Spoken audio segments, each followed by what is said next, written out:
Hey, good evening, everybody. We're just about there. About one more minute. Go ahead and start. Oh, let's see. This is March 2nd, and it's hard to believe this is number 9 for our Nightcap program that we've been doing here. Who knew it would last this long when we started on the first Monday in January? Without you, either live or on demand, it would not have carried through to 9 of them. But here we are. Thanks for being here. Neil Sedaka died Friday morning. Poor Neil. He was 86 years old. Let's hope I truly hope at this point that he's living right next door to an angel. I'll say it that way. And I hope he is. Also, I don't know. Remember old commercials? I know Louis, I know Louis remembers old commercials. He's like me. Hello, Louis Lofkus. Nice to see you. The old commercials on TV, you know, from Mr. Whipple, talking about please don't squeeze the Charmin, to, the Pine Sol, the Madge, you know, the palm olives. You're soaking in it, you know. All those great things. Used to do great commercials that had little scenes, and then there were all those great commercials that where they just held up the product, like Brasso cleans brass and every other metal. Brasso. I got some right here to clean a brass lamp that I've had this for 10 years. I don't know if it's still any good. I've yet to clean that brass lamp, but I will someday. Probably without Brasso, because this probably won't be any good. Probably hard, solid in there. Okay.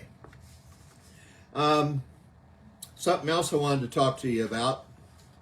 More important stuff, quite frankly. By the way, I was asked to introduce the acts coming up at the Elvis, Patsy, and Loretta show coming up on March 14th in Litchfield at the Community Center. Hi, Stacy. If you'd like to get tickets for that, you can. You can go to the Community Center and get the tickets in advance, or you can go to thefablads.net, FABLADS.net, the Fab Lads, and get your tickets that way and save a few bucks from getting them at the door. He had a great crowd the last time when he did Elvis Meets the Beatles, and Everett Dean, who does Elvis, and Dawn Turlington, who does Patsy and Loretta. I know it'll be a great show. And that's coming up on Saturday, March 14th. Now, okay, the important stuff. Obviously, we all know about the bombing. Have you noticed the gas prices? Let's see, I filled up on Thursday, and it was $2.71 a gallon after it had been as low as, what, $2.59? So it was $2.77 a gallon on Thursday.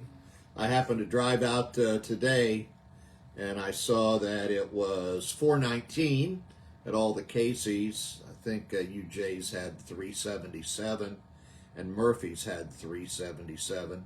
But that's a far cry from $2.71. To $4.19. Oh, my goodness. Anyway, who knows how long that'll last? Hopefully not that long. Barrel of oil went up 20%. It was around 70. Now it's up to, more. So we'll see what happens. Let's hope that now that the Ayatollah is dead, hopefully the people who've been rioting in the streets to get rid of him will coalesce somehow, and we'll get back to some form of stable government in Iran. The old regime is still fighting, though, obviously, as you know. Trump says 4 or 5 weeks, or possibly longer, and there will be U.S. casualties. Those are his words. Let's hope he's wrong on all of it. Probably already lost enough, and let's hope it doesn't last more than 4 or 5 weeks. How about, hi Betty, nice to see you. Thank you for tuning in. and turning in. Don't turn in yet, just stay tuned in. Who dreams? Do you dream a lot? And do you take a lot of medicine? And does your medicine affect your dreams? I had the craziest thing. I started taking a magnesium citrate a few weeks ago, and it really helps me sleep, which is really good because when you get to a certain age, you don't sleep as long. Then, because I'm going to have this procedure coming up later on this month where they're going to put a pacemaker in me, that's another story. The doctor suggested I take, now actually he requested that I take a blood thinner. The blood thinner is called dabigatran. And so anyway, so I'm taking this. And of course, after having dizzy spells and nausea and upset stomach, when I've never had those before, I read the contradictions, and it says it could happen maybe 2 or 3 days, but 2 or 3 days, and then it was gone. So I guess I'm okay. But nonetheless, we're going to have a pacemaker put in on the 27th of March. But I don't think it was the magnesium. I think maybe it's a combination of those. But my dreams have been so vivid lately, and I swear they're soap opera worthy. Last night I was sitting in this dream. Last night I was sitting at a table with about 5 or 6 people. They were in caffeine. And evidently I was thinking about that because of all the talk lately about what are they going to do with the old power plant property, and are they going to do anything with it at all. So I'm sitting down at this table with 5 or 6 people at the power plant in caffeine. I know, Louis. Sitting at this table with these 5 or 6 people, and they're saying, "Oh, John," they said, "the power plant in Kansas City is not running and we need help." This is 10 o'clock in the morning. And I'm thinking, okay, what can I do to help? And they're saying, "We need you to go to Kansas City." Why, I don't know, because I don't know anything about a power plant. But this is my dream. They said, "We need you to go to Kansas City and turn this thing on because it's not running." And I said, "What time?" And they said, 2 o'clock. Now, it's 10 o'clock in the morning, and I'm in Coffeen, Illinois. We all are. And they want me to be in Kansas City by 2. And I said, "That's just not possible." And they said, "Oh, sure it is." They said, "Coffeen to Kansas City, it's only about an hour and 5 minutes. I said, of course, I'm sitting here thinking, in Litchfield to Kansas City is about 4.5 hours if you're really running down the road. So they said, "Oh, no, you'll make it." And I said, "Man, isn't there anybody else who can do it?" And they said, "Oh, man, well, they're coming in at 2 o'clock. We'll let them turn it on then. I don't need to." So that was that weird part. But then there's an alternate ending to this dream. The alternate ending is, I have a friend who's in, this is true, I have a friend who lives in Minnesota. We used to travel together when I was on the road selling signs for Signtronics. And his name is Terry Johnston. And Terry is in assisted living right now up by Mankato. But in this dream, Terry comes down in his car, and we're going to go to Kansas City. And we're going to turn this power plant on. That's how dreams work, one end can end, and then, let's back up and do a different ending. So we're on the road to Kansas City, and he says, "I'm hungry."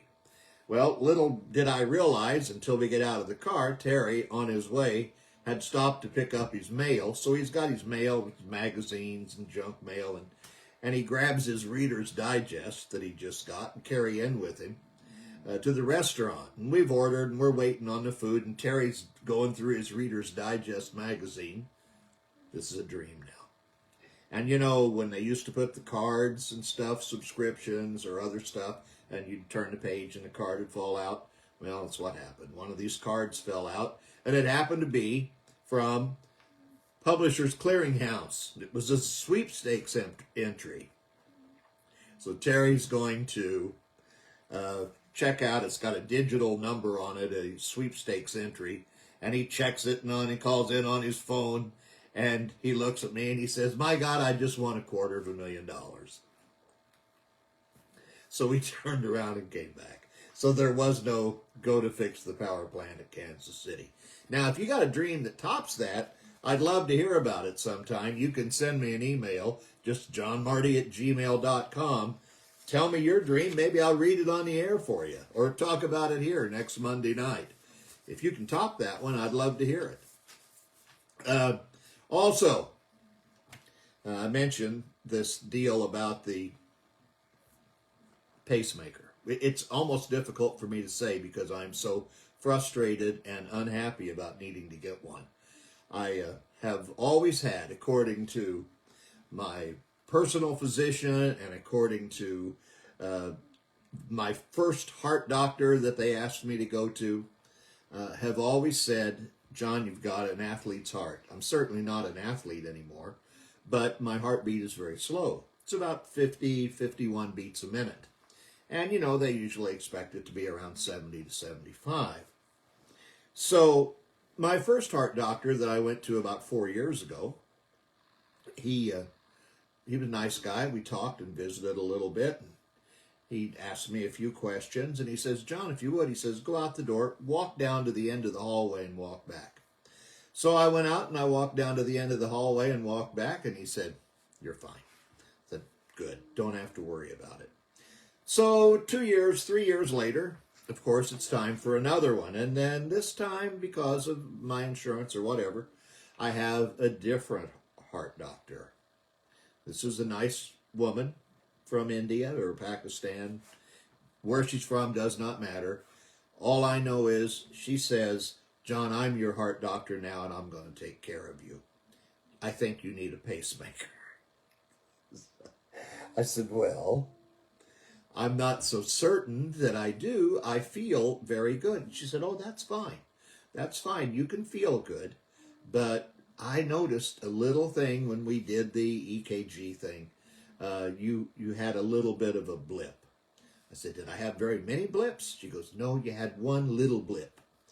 I said, "Oh, okay. So you just think about it. That may happen soon."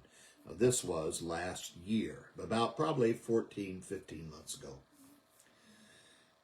So I go again to the doctor, same doctor, 12 months later, about 3 months ago. And she says, "I want you to wear a monitor for 3 weeks." Now, I wore a monitor for a week once before, a year ago. And now she said, "I want you to wear it for 3 weeks. So I wore it for 3 weeks. And I said, "How was it this time?" She goes, "Well, you had a little blip or two. I think you had 3 blips in 3 weeks." Oh, I'm a once-a-week blipper. What can I say? Hi, Tony. I'm telling you the story now. You're getting this firsthand. So I'm a once-a-week blipper on my heart, 1 blip a week on these 3 weeks of the monitor. And so I have a new heart doctor in conjunction with the first one. And he says to me last week, "John, we're going to need to put a pacemaker in." I thought, I am not thrilled about this at all. I am truly not thrilled. Now, he says to me, he said, "Now look," he said, "it's just under the skin. It's right up here. What we're going to do is we're going to have their pacemaker up here, and it's going to have some wires, and they're going to run down to the bottom of your heart, and they're going to bypass this little weak spot on the bottom wall of your heart, and we just won't even go there. We'll just bypass it." So I said, "Okay, how's this going to affect me other than my pocket?" And he said, "Well," he said, "you're going to wear a sling for 2 weeks. Keep your left arm pretty much mobile." I said, "Okay." And he said, "After 2 weeks, then I don't want you to do anything for 3 months." I said, "What do you mean by anything?" And he said, well, anything that's going to be, you know, a lot of movement in your arms, especially up. He said, no hunting. I said, okay, I don't hunt. But then he said, no golf.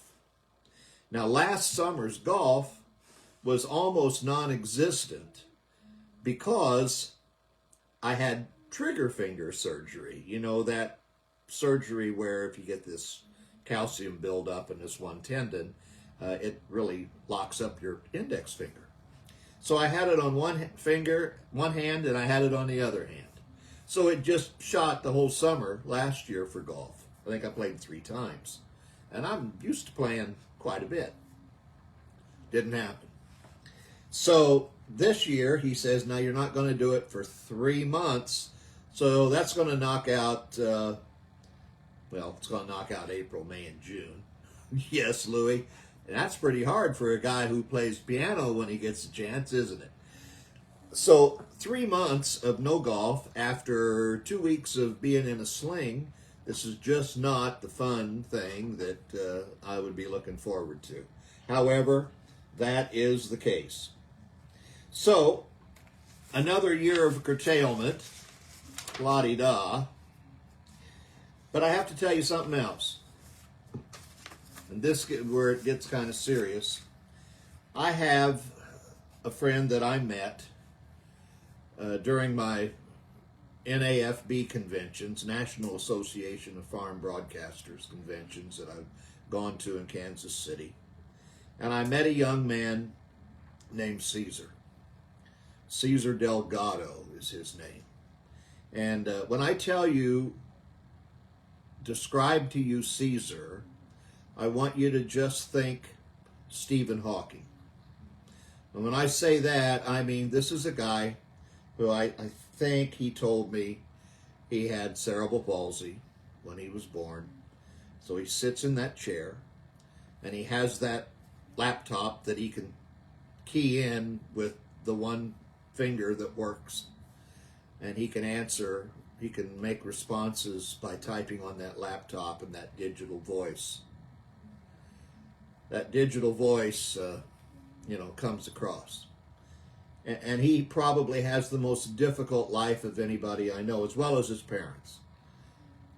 And yet, when Caesar asked me, and we text every day, and when Caesar asked me how I was doing, and I was complaining about this guy who has a life that I would not want to spend one day living, says to me, hey, John, if there's anything you need, let me know. So, about made me bawl for thinking of how the complaining that I did. So, I was telling you in my complaining voice, but I've accepted it now, so I'm not going to complain. So, if I sound like a preacher, I just wanted to share that with you to let you know that I'm very, very, very happy that now I'm going to get this. Because, maybe I'll move a little quicker. And even if I can't play golf for 3 months, maybe I'll play better in the next 3, the few times I get in before the weather turns bad. So we'll see. Let's hope so. Now, here I've done all that and talked all that complaining. We know the world's gone to hell in a handbasket. And what's on your mind? I found this. My friend Butch is watching. Hi, Butch. It's nice. I'm glad you were actually being able to join in for once. That's good. This will be something that you absolutely have every knowledge of, but this surprised me a little bit. All of us who are parents know the joy of having a baby. There's a lot of them, because I just read today that said a baby is born in this world every 3 seconds. They have more bones and taste buds than adults. They're born without kneecaps. They can hear as well as an adult. They feel sleepy all the time. They cry with your accent. So if you're Spanish, that's they cry with a Spanish accent. Their heart beats a lot faster than mine, around 180 beats a minute at birth. They prefer women's voices more than men's. And the thing that got me the most when I read this was they say an average baby uses up to 8,000 diapers. So welcome to parenthood there, huh? So, got one coming, have you, Butch? Oh, another heir to the fortune. Yes, that's for sure. Down in Texas, my son Tony Marty is watching. Tony is number 8 of my family, and then with the 3 that Linda has and we've raised together, it is a wonderful total of 11 kids and 26 grandchildren. And Tony's 3-year-old Olivia is just the light of his life, and his wife Vanessa. And so, thanks for Tony. Thanks for tuning in. I've not had a drop, I promise. I'm just sitting here freaking out about the pacemaker. So, Butch, what do you think? Should I worry about having a pacemaker? Should I just let her go? We never know, do we? Of course, we never know whether I have a pacemaker or not. We never know. Can you imagine what it's like? Those people over in Iran, you know, the school that got bombed and 175 kids were killed, and teachers, probably a few parents. That's the saddest part of war, isn't it? I would say. That's a lot. Louis says he's skeptical of 8,000 diapers. Well, Louis, you got to figure this. You got to figure at least 8 to 10 a day when they're born, maybe 12 to 14 when they're born for the first 2 or 3 months. Then at least 8 to 10, probably through 6 months. Probably at about the 7-month to year. I don't know what it would be. Thanks, Betty. I want to be around too. I got so much joy in my life, I'd like to continue it. That's for sure. Louis, I don't think 8,000 is a stretch. My neighbor across the street just had a lovely little girl. Maybe we'll ask them to start keeping track, and I can give you an answer here if we can make this show stretch that long. Like I said, we got to number 9. We've had fun with each and every one of them. It'll be up on YouTube and on Facebook tomorrow, so it'll always be on demand. Tell your friends if they want to tune in, they can watch it. I keep telling myself it's going to get better, so let's hope so. And now, sleep tight tonight, everybody. Know that the world is safe. Kind of. Oh, by the way, we had the blood moon. It's the 3rd blood moon of the year. Supposedly that was a sign that we're real close to the end. I don't know if we are or not. And if we are, well, we've had a good run, I think. And if we're not, we better just keep on doing our best and hanging in there. But who was it? I just watched this thing on YouTube earlier tonight. It was Joel, maybe, who was one of the prophets 800 years before Christ, that was talking about the blood moon and the darkening of the sun, where they had, of course, a solar eclipse up in Antarctica that you could see some time back too. So he says, then when that happens, the end is near. Well, you know, they've been telling us the end is near for, what, 1,000 years? So if it is, it is. And if it's not, it's not. All we can say is be prepared. So do your best. Be kind to one another, and remember, I love you. All you got to do is pass it on. Hi, Randy. Again, tomorrow it'll be up on Facebook. And tell your friends. We get more and more people watching it. First week we did it, we started out in one whole week between live and on demand. We had maybe 30-some people watch it. The last 3 weeks it's been about 1,300. So hopefully we'll get it up to thousands, and we can really spread the word. We get it up to 2,000, I'll spend more time doing it better. So let's tell your friends, okay? Have a great night, everybody. And again, I love you.